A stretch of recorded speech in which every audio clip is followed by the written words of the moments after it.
नमस्कार दोस्तों। क्या आप जानते हैं अच्छा इंसान, अच्छा नागरिक, अच्छा समाज, अच्छा देश बनाने में ईसाइयों का बहुत बड़ा सहयोग है। हाँ सहयोग। हाँ सज्जनों, मनुष्य को अच्छा इंसान बनाने के लिए, सभ्य नागरिक बनाने के लिए, सभ्य समाज बनाने के लिए और एक सभ्य देश बनाने के लिए ईसाइयों का और बाइबल पढ़ने वालों का बड़ा सहयोग और बड़ा हाथ है।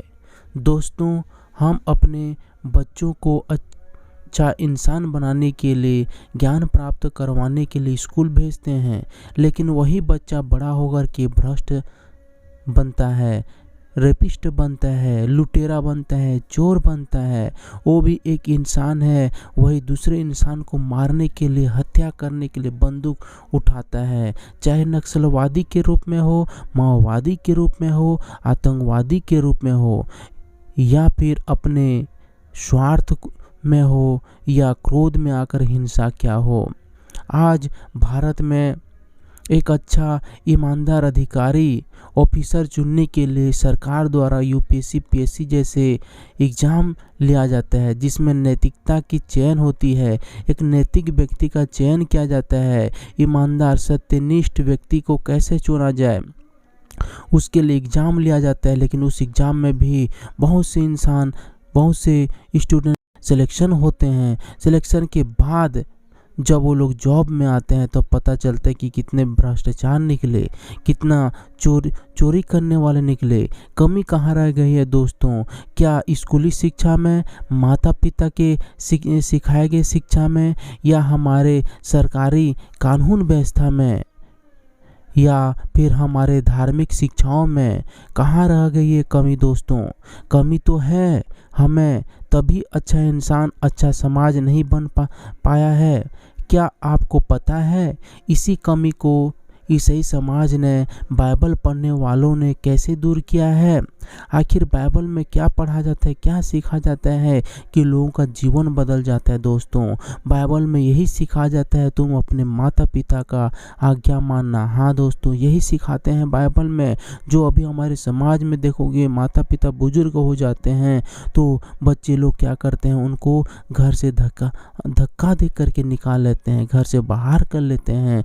लेकिन बाइबल में यही चीज़ सिखाया जाता है दोस्तों, यदि तुम अपने माता पिता का आज्ञा मानोगे तो तुम परमेश्वर की नज़र में अच्छा ठहरोगे। तुम मनुष्य का हत्या मत करना, यही सिखाया जाता है दोस्तों। अपने किसी भी मनुष्य का हत्या मत करना, तुम व्यभिचार मत करना, यहाँ तक कि सोचना भी मत, नहीं तो तुम पाप कर चुके हो। ये सिखाया जाता है दोस्तों कि हमको सोचना भी नहीं, गलत रास्ता में सोचना भी नहीं।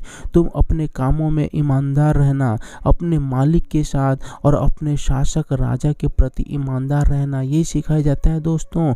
इतना बाइबल पढ़ते हैं लोग, जाते हैं चर्च, लेकिन उसमें सिखाने की क्या क्या चीज़ है? यही तो सब एक नैतिक इंसान बनाने का चीज़ तो सिखाया जाता है। परमेश्वर कहाँ है? परमेश्वर कहाँ है? भूखों को खाना खिलाओ और गरीबों को दान दो तो तुम मुझे दोगे। बाइबल में ये लिखा है दोस्तों। और भूखों को खाना खिलाने पर, गरीबों को दान देने पर परमेश्वर बोलता है तुम मुझे खिलाते हो तो तुम ये सब क्या करो। ईसाई समाज के द्वारा हॉस्पिटल का निर्माण किया जाता है ताकि लोगों को मदद मिल सके, लोगों का सेवा हो सके। स्कूलों का निर्माण किया जाता है ताकि बच्चे पढ़ सकें, एक अच्छा एजुकेशन ले सकें। ये सब शिक्षाएं लोग कहाँ से पाते हैं? ये सब शिक्षाएं बाइबल में है दोस्तों।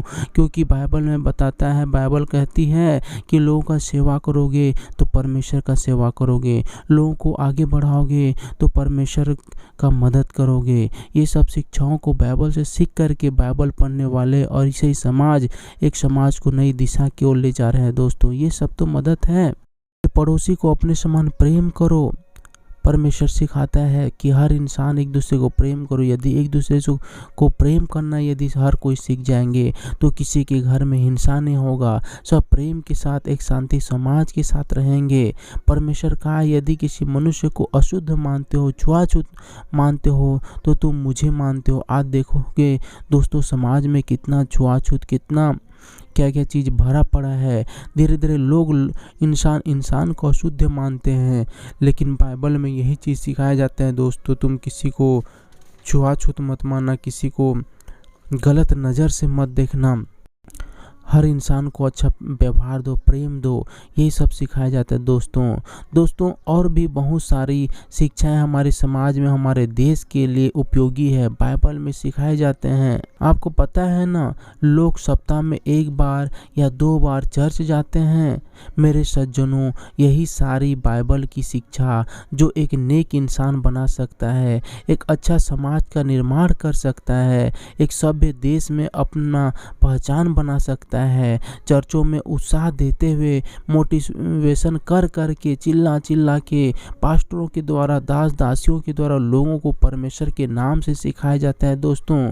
क्योंकि यह शिक्षा साधारण तरीके से या फिर दंडनीय तरीके से सिखाए जाए तो इंसान मानने को तैयार नहीं रहता है। यदि मानता तो स्कूल और हमारी कानून व्यवस्था काफ़ी था, लेकिन मानती नहीं है, ये लोग मानते नहीं हैं। वही बातों को यदि एक आस्था के साथ जोड़ करके परमेश्वर के नाम से सिखाया जाए, स्वर्ग और नरक की सत्य बात बताकर सिखाया जाए, तो इंसान मानने को तैयार हो जाता है।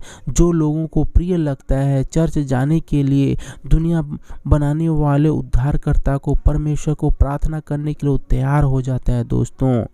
अपने चाल चलन में, स्वभाव में परिवर्तन ला करके एक अच्छा इंसान बनने की भरपूर कोशिश करता रहता है दोस्तों। ये सब संभव होता है चर्च जाने पर, बाइबल पढ़ने पर। जैसे परमेश्वर के दासों द्वारा कई खतरे इलाकों में जाकर नक्सलवादी क्षेत्रों में सुसमाचार सुनाया गया है, जहां बहुत सारे लोग बंदूक को छोड़कर अपने हाथों में बाइबल को लेकर के एक नेक का जीवन जी रहे हैं, एक अच्छा इंसान बन रहे हैं। कई आतंकवादी अपने गलत रास्तों को छोड़ करके और सही रास्तों में आ गए हैं। समाज में जाति प्रथा जैसे क्रूर ज्वलंत समस्या दूर हो रहा है दोस्तों। ये सब संभव हो रहा है बाइबल पढ़ने पर, ये सब संभव हो रहा है चर्च जाने पर। अफ्रीका जैसे घनघोर जंगल में दोस्तों हिंसक मानव रहते हैं, जो आजकल बाइबल की शिक्षाओं द्वारा प्रेम को सीख गए हैं, प्रेम पूर्वक मानवता में रहने को सीख गए हैं। हिंसा के रास्ता को छोड़ करके उनको ज्ञान मिल गया है और बाइबल पढ़ के एक अच्छा इंसान बनने की ओर आगे बढ़ रहे हैं दोस्तों।